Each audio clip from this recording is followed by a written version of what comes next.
Like this video? Why not subscribe? Welcome to Q&A Mondays here at MH News. I'm your host, Matt Haslam. Now, if you have a question for the show, you can send them in at www.mhnews.info using our brand new online form. You can also email them to questions@mhnews.info, comment below on Facebook or YouTube, private message me on Facebook, or see me in real life for all those great questions. First question of the day: how long would it take for a cinematographer to visualize the scene and get on the same page with the director? Normally that's within the first 5 minutes, and I know that does not sound like a lot of time, but it is what's required on production. Otherwise, you're taking too much time out of the actual setup phase of that scene. Basically, if you're a cinematographer, you should visualize the scene within the first 30 seconds of being on set, and the director should do the same exact thing. And then within that first 5 minutes, basically 30 seconds, you visualize the scene, and then the first 5 minutes, you should be working with the director and work out all the kinks of that setup. Basically, you think about how you're going to set up your lights, how you're going to set up your cameras and stuff like that, and then you work with the director for the first 5 minutes and say, here's what I thought, here's what they thought, how can we make that a great scene in the end? And then after that 5 minutes, you go tell your crew how to do it. And that way, basically, you're not taking too much time out of the production phase, and the crew isn't just waiting around forever trying to get a sense of direction.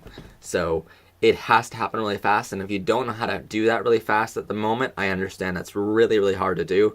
But if you don't know how to do that, then be assistant cinematographer for the day a couple times. Be assistant director for a couple days. Figure out how to do it. And watch and observe how other directors and cinematographers do it, and then you'll be able to do it yourself really soon. So just get the experience behind you before you go signing up to be a cinematographer, because it's a really difficult job, and I've been in both director position and cinematographer position, and it has to happen very fast, because otherwise your crew is relying on you and starting to ask you a bunch of questions that you don't know the answer to until 20-30 minutes on set, and that's just not good at all. Next question: how to manage moving shots without a focus puller? That's actually a really great question, and I'm glad you asked that. For the past couple months, we've been working on a documentary called Our Town Origsburg, and you probably heard about that a little bit on Facebook, and we've been advertising a little bit. The premiere was this past Thursday night, and we're going to be doing behind the scenes look at the live premiere this Thursday. But overall, that's really difficult to get a focus with a moving shot. But I'm really glad that one of the cinematographers up at WVAA, which is a local PBS affiliate and station, one of their cinematographers was talking to me at great length about the different shots that we got for them. We shot over 30 hours of video for them this past couple months for this 1 hour documentary, and yes, it really does take that much time. But we shot all that footage for them, and then basically they told us a bunch of advice on different things we can do to have better shots in the end. And it's not that we had bad shots for them. I think we had great shots for them. It's just you always want to go up to them and ask them, is there any way I can improve? Because if you don't ask, there's no way you're going to ever improve. But basically one of the things they told me was how to get focus with a moving shot. And basically how you do this is on let's just say, for instance, a slider or a dolly shot. You want to focus in on one subject. Let's just say, for instance, I have a slider here, and however long your slider is the absolute farthest away. Let's just say, for instance, I had a 36-inch slider. So the farthest away my subject should be from where that slider is to the actual subject should be 36 inches. If I try to focus in on something farther away than 36 inches, it's just not going to work. So 36, whatever the length of your slider is the farthest away your subject should be. And then basically as you're moving your camera, you focus in on one subject. So I would focus in and basically turn my camera as I do that slider shot, because if you just focus in on this subject and then over here you focus in on another subject, it's just not going to be that great of a shot. It's really confusing for the audience if everything's in focus, or if multiple things are in focus. So you want to focus in on one thing and have the rest of the background pretty far behind that subject and have it all out of focus, and have it all blurry. That way you're directing your audience. Remember, with any kind of video, you're controlling what your audience sees and hears. And if your audience doesn't know what to look at, they get really confused.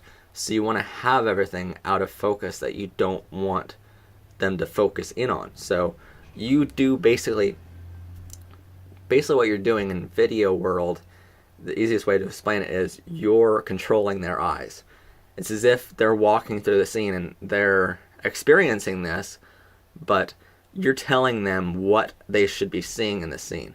A lot of great movies have done this before, where they had one subject in focus and they didn't want you to see everything else because they want you to focus on that one thing. And later on in the movie, you found out that one thing was really an important part of the whole scenario. So you need to have one focus, and that's why on a moving shot you really don't need a focus puller. Just plain and simply because you're only focusing on one subject, and as you're moving, that subject stays the same distance away. So that's how you manage a moving shot without a focus puller. Next question: who is your favorite cinematographer? My favorite is this guy named, I'm gonna really butcher his name, but Khaled Motazeb. I'm gonna leave a link in the blog post to his demo reel. He's an awesome cinematographer, one of the best that I found, and I really love having a cinematographer like that to basically role model after. And a lot of my shots in different documentaries and shows I've done actually are modeled after some of his shots. So it's like, I think you need to have a great cinematographer as sort of something to look for. And if you find some sort of movie or something like that you really love, find out who his cinematographer is for it, find some of their other projects, and really focus in on what they've done to make those shots. And that way you can do the same type of shots that you love doing. So that's my favorite.